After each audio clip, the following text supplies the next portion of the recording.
Okay, here's the first video of my pink bloom, platyomma, and it's just kind of the starting point. I'll have future updates. This came to me about maybe 1.25 inches,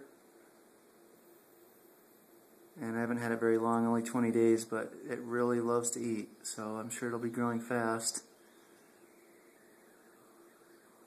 And they can reach 10 inches as adults, so I can see the reason for his appetite.